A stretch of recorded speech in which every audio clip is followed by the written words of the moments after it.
Everybody. Well, I think what I'm going to do today, I want to tell everybody a little bit of my backstory and how I got started in real estate. And, I don't know if there is some new agents on here, mixed bag. I'm going to try and, give a little bit of value to everybody. But I think just like my starting story and, how tough it can be in the business getting going. So I got into the business. I just turned 22 and I had started at Keller Williams in Newmarket.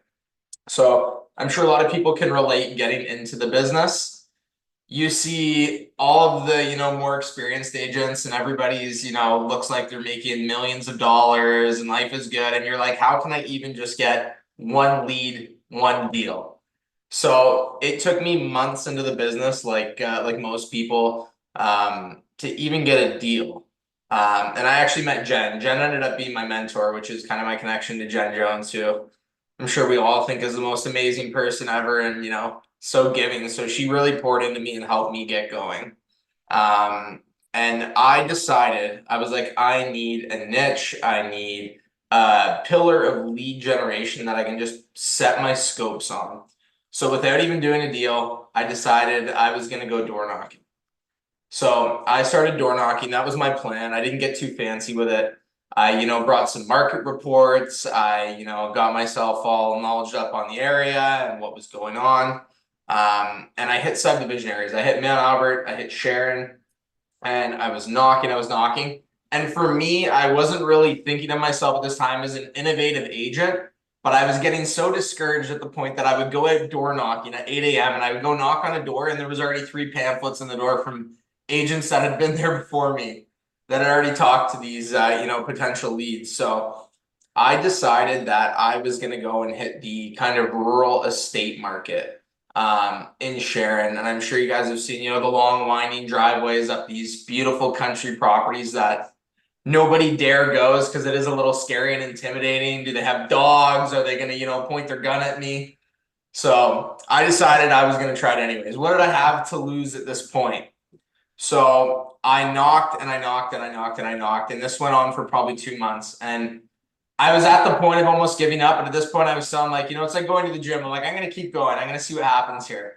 So I went up a driveway in East Gwillimbury and I happened to find the seller out doing some yard work. And he fully opened up to me, had a full conversation. They had been trying to sell their house for years. Multiple agents, never had any luck. So I don't know what made them decide to let a 22-year-old try and sell their multi-million-dollar home, but they gave me the opportunity there. And the point of this story kind of goes to show I was just hoping I could make maybe 60 grand my first year, 80 grand my first year. Through picking a niche, a pillar, and just pouring into it and trying to master that, I ended up getting their listing at $2.3 million. I ended up double ending this. It wasn't an easy sale, but after 4 months, I ended up double ending this deal at $2.3 million. And the buyer of the property, I was able to secure his listing in Markham at $3.3 million. So just from door knocking there, I was able to make almost $250,000 off this one opportunity. Knocking on a door and getting out there and chasing after the business. So the reason I tell that story, it's like everybody wants, everybody's paying for leads and doing this and doing that. And the fact of the matter is, especially in this market, if you go out there and you knock on doors, you pick up the phone, you call it, there's no better way than having that, human interaction with somebody and showing your face. And in that first year, I wrote down here exactly, off just hitting 3 doors that I connected with the sellers, I was able to make $445,000, $174.75 in commissions from 3 doors. And over the years, those families as well have led to referrals.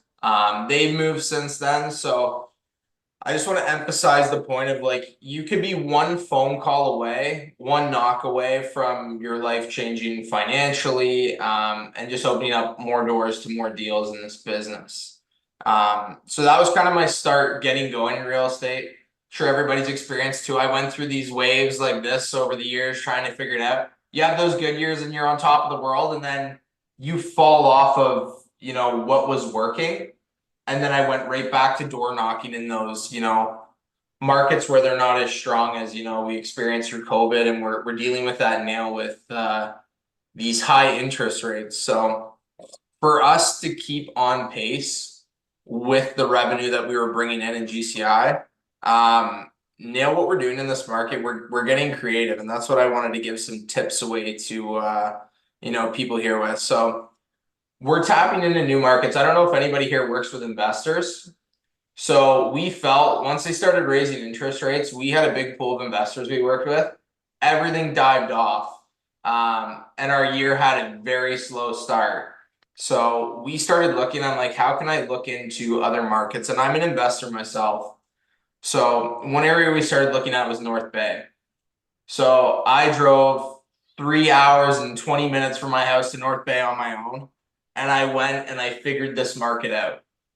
So I went, I studied, I went and looked at listings, I looked at what sold, network, found other landlords there I could network with online, and I poured into that market. And we've done, multiple six figures in sales now there in North Bay and have invested ourselves. So there's an avenue we've taken is, if your current market's not working, look elsewhere, be creative.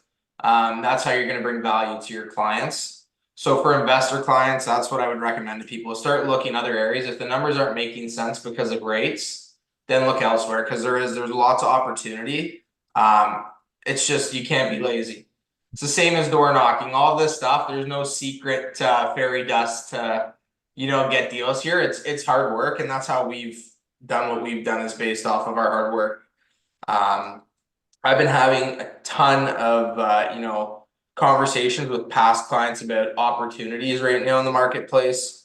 I think you need to know your clients too. Like really get involved with them, build those relationships because I know my clients that don't have a mortgage. So for them to move in this high interest rate environment, I'm able to secure them a deal on the other end because they're a cash buyer and these rates don't affect them. So we're actually phoning them and we're having these conversations. We're not waiting for them to come to us. We're phoning, we're checking in like you should going through your book of business. Hey, how's it going? Have you been following, keeping up with the market? And we're finding out with them. And we're knowing where they're at in their journey of life, right? I'm sure for most people, or at least I would hope, you get to know their families. Are they grandparents now? How long have they been in their place? Are they going to be looking to downsize soon?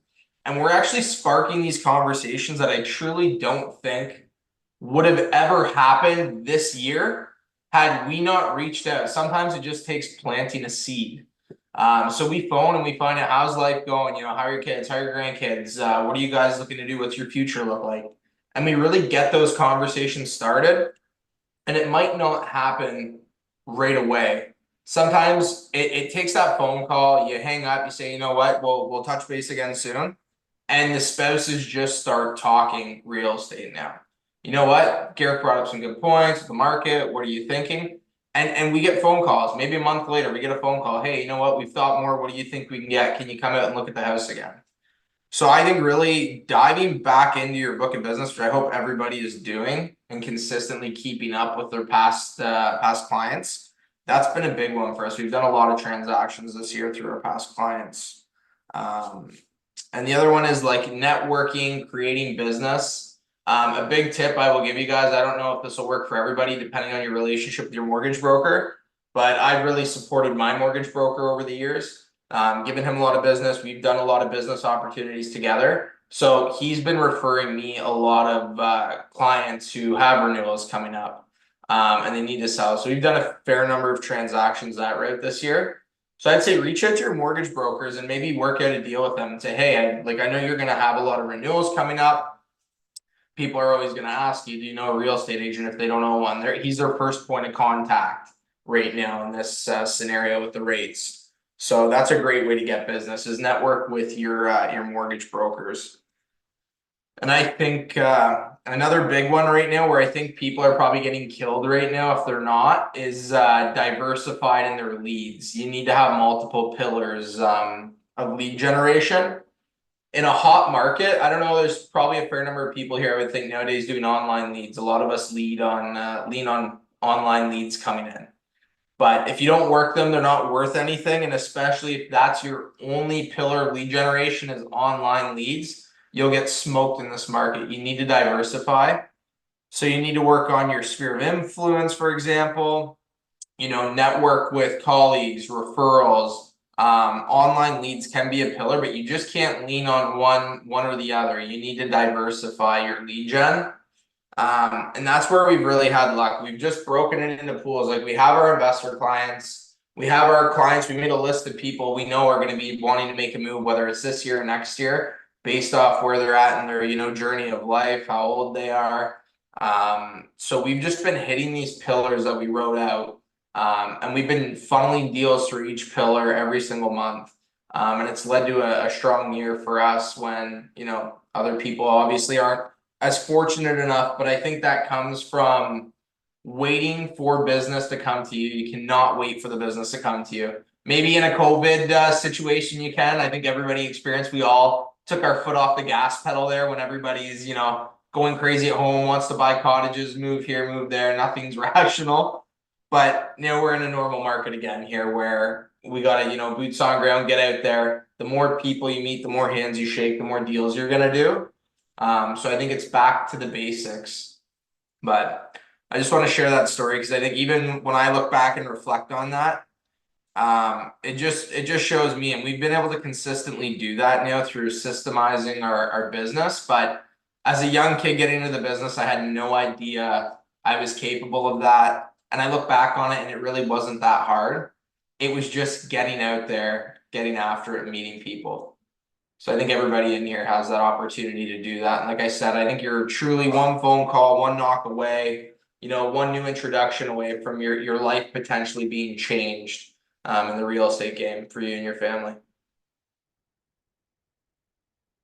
That's so awesome. Guys, do we have some questions while we have the pleasure of having Garrick with Sorry, us here? I have a question. I cannot put up my hand because That's okay. No, go ahead. the computer playing games with me.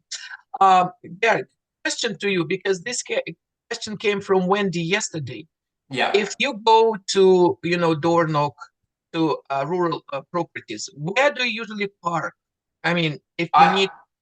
I usually pull right up to the door the same way I would I guess pulling into someone's subdivision home. I pull right up, and I think my approach, and I mean it's pretty basic. I'm sure you guys all know you start overthinking it, right? You think it's a whole new beast, but it's the same game as door knocking the subdivision homes. But I do get that they're set back from the road. It can be a little spooky. Why is somebody driving up my driveway? But I put on the biggest smile I possibly can. Posture is everything. And I just make sure the presence I'm giving off is friendly. I'm not there to harm anybody. And I've always loved that. And I know people say, don't ask, hi, how are you doing? Or anything like that. I think in this scenario, it'd be weird to come up and be, straight faced all business. So right away, hi, how are you? My name's Garrick. I'm a local realtor. I hope I'm not catching you off guard. I'm just in the area. And then I go into my value add, why I'm there, right? So that's the big one. It's all about how you coming up. You don't want to come off intimidating, right? When do you think the best time to door knock? Based on weekdays, weekends, time of the day? So what I found, and this is interesting, right? With cold calling, with door knocking, everybody's like early before work. What I found with these multi-million-dollar listings, most of the people work from home or they're home during the day. So some of the best times I had was like, 10 to 12. It wasn't, 8, 9 a.m. It was like 10 to 12, even around lunchtime. They're having lunch at their home. They work from home. And I would say I had better conversations and more friendly conversations actually driving up those country properties than I did in the subdivisions. They never see anybody. So as long as you come off friendly, they're willing to talk, they want to show you their house. So I found it a lot easier than door knocking subdivisions. Okay. I find from my experience that those properties are usually unique. And when you door knock and they invite you and ask you, what do you think about value of my house? How do you try to figure out the right number? So in coming up with the actual CMA, what's the value of this house when I do a market analysis? Yes. That's a good question. It's tough for me. This, I mean, and not you've been in the business a longer than me, but like being in it now, this will be like my 8th year.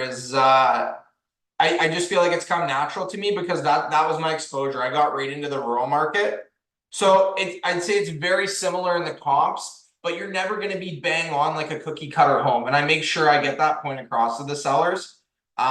It's a very like touch and go in terms of how you come up. Like, does it have an indoor pool? Does it have an extra building that the neighbor that sold that was also on 5 acres didn't have? So you have to know your value on what does it cost to construct a barn, a building, which I've learned over the years.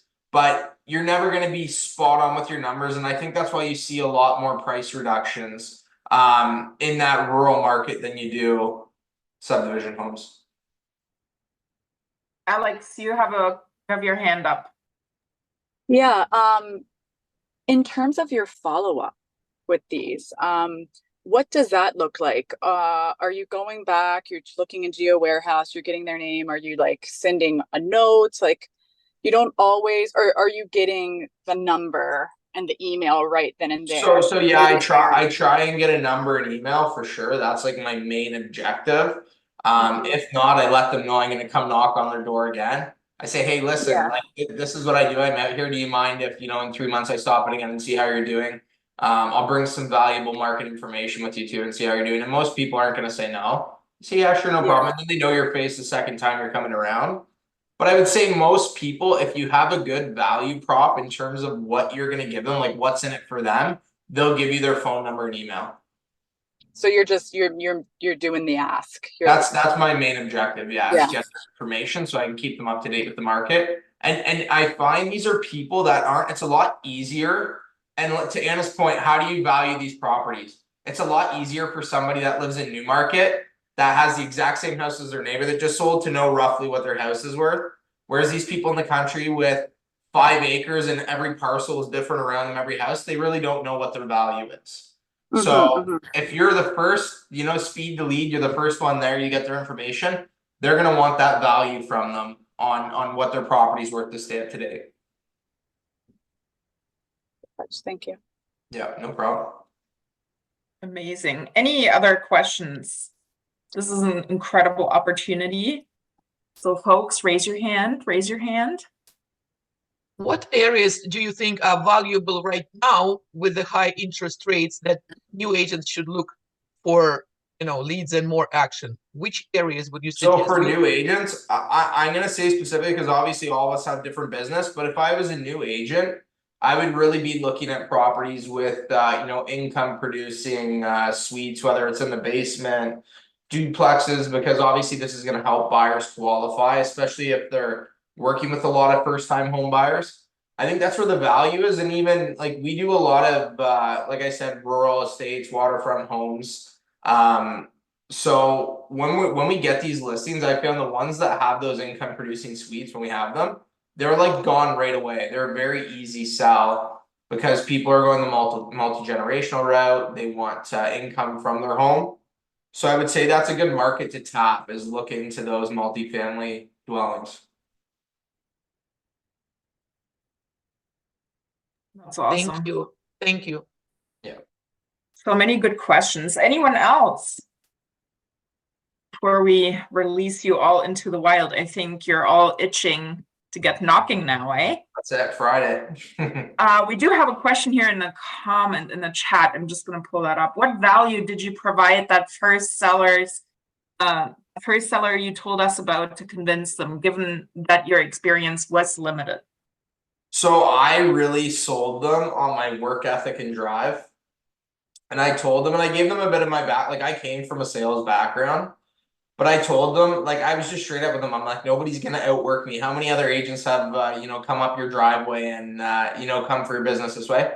And they hadn't seen anybody do it. And all the agents that they had list their house before, have been in the business 30, 40 years, had made their money, and they just did a set it and forget it. They put it on MLS and that was it. I was there for every single showing, which was a value add too. Like I let them know this, the way I work when I sell these country properties myself, I go to every single showing.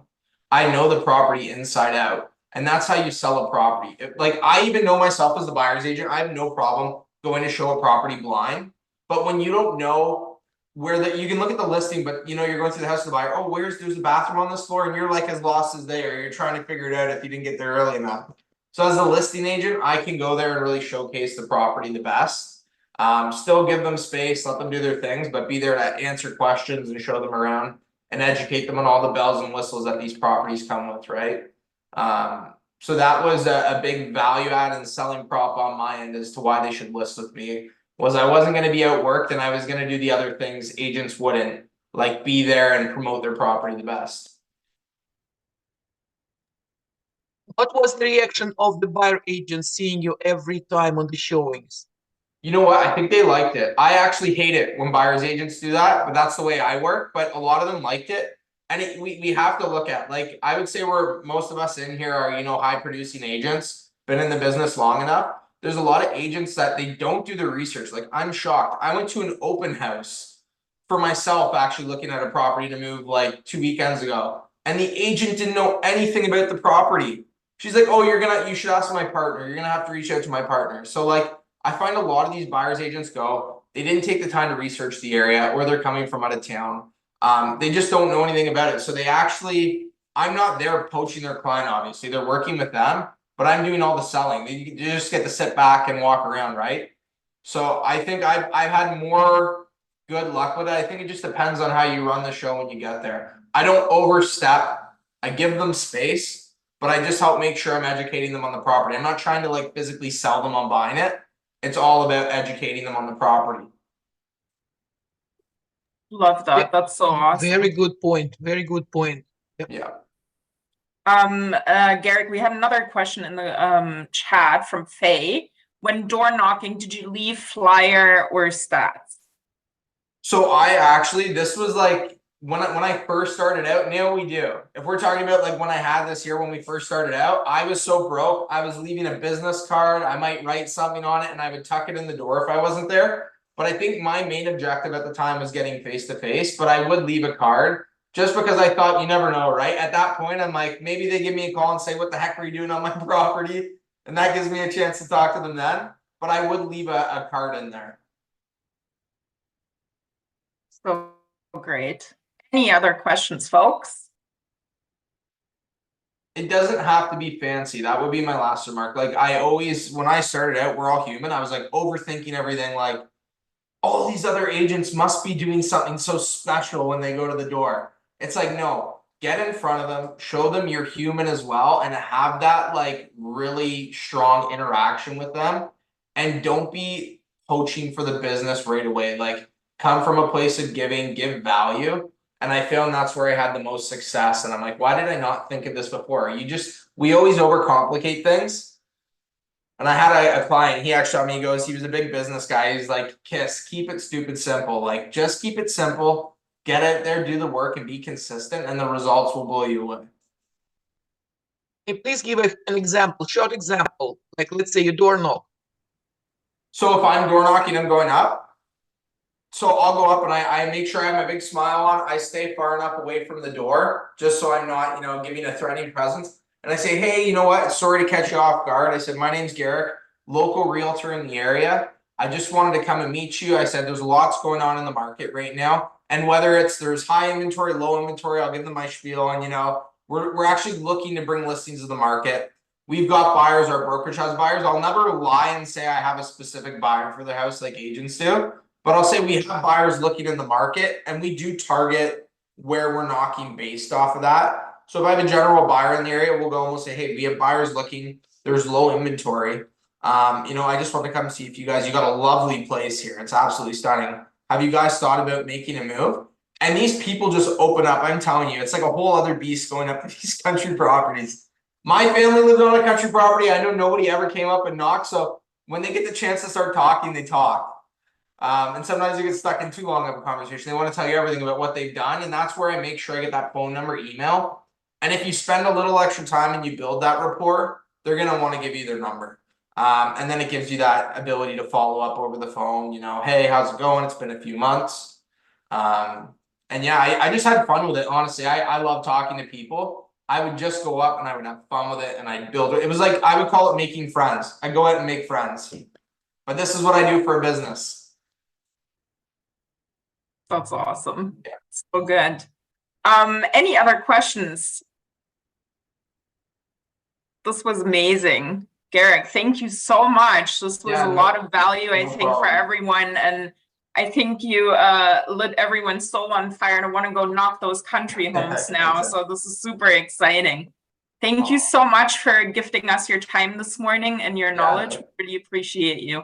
No problem. Always happy to do Thank it. If you. anyone has questions, you can always reach out. I'm happy to help.